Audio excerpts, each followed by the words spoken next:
Tamani. Studio Tamani. Studio Tamani, c'est près de 80 journalistes. Nous avons une trentaine de journalistes qui travaillent à Bamako et une cinquantaine de correspondants à travers le pays pour recueillir les informations qui marquent l'actualité au quotidien. Ces informations sont diffusées en 5 langues, français et 4 autres langues locales, le Bambara, le Tamashek, le Peul et le Sonrai.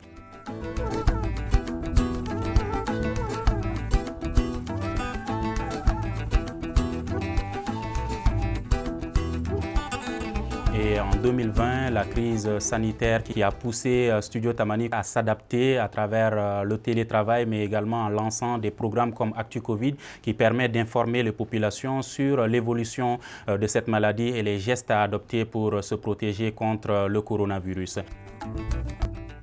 Studio Tamani, à travers ces programmes, ce sont des journaux, des magazines, mais également des espaces de dialogue. Nous avons le Grand Dialogue qui réunit tous les soirs, du lundi au vendredi, différents profils pour venir discuter, débattre de ce qui fait l'actualité dans le pays.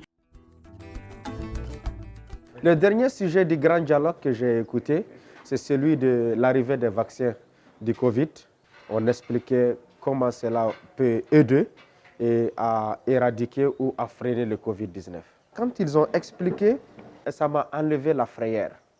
Donc, c'est comme quand je vais rencontrer des gens qui feront le vaccin, je ne vais pas hésiter à me faire vacciner. Ces dernières années, la lutte contre les fausses informations qu'on appelle les fake news est un grand défi à relever. Studio Tamani s'est engagé dans la lutte contre ces fausses informations-là. Nous avons même lancé un programme de fact-checking récemment qu'on appelle Studio Tamani Checking pour que la vraie information soit donnée. Aujourd'hui au Mali, l'une des choses qu'on peut constater tout de suite quand on se connecte peut-être à la sphère Internet, sur les réseaux sociaux, on se rend compte que tout le monde donne l'information, sans pour autant respecter l'éthique et la déontologie qui cadrent ce métier-là. Studio Tamani, dans sa constitution, donne une information dont la population a besoin. Parce que ce sont des journalistes qui ont été formés, encadrés. Ça fait 3 ans aujourd'hui qu'on travaille avec Tamani. Nous, en tant qu'ONG, d'abord, dans un premier temps, avec Tamani, on essaie d'avoir un écho de la part des auditeurs sur les émissions qu'on produit pour pouvoir demander aux populations est-ce qu'il y a eu un changement dans leur manière de comprendre ces thématiques-là et on a toujours eu des échos favorables. On a constaté également qu'au Mali, il y a beaucoup de jeunes qui ne suivent pas l'information classique. C'est pour cela qu'on a vu qu'il y a beaucoup de jeunes qui s'intéressent à la musique, à l'humour. On a décidé de lier les deux à travers notre programme Jeunes.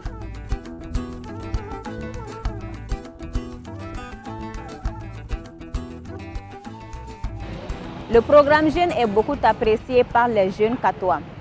Pendant un reportage ici à Kati, les jeunes ont témoigné qu'ils apprécient ce programme-là. À partir de ce programme, je diffuse, j'envoie, je fais des reportages sur les jeunes. Par exemple, les meetings que les jeunes organisent, par exemple les manifestations qu'ils organisent et les journées de sensibilisation qu'ils organisent à Kati. Studio Tamani a choisi de dire que Studio Tamani est toutes les voix du Mali et notre rôle c'est d'informer pour que tout le monde puisse comprendre et de permettre à tout un chacun, toutes les parties de dialoguer pour que tout le monde puisse s'entendre. Studio Tamani.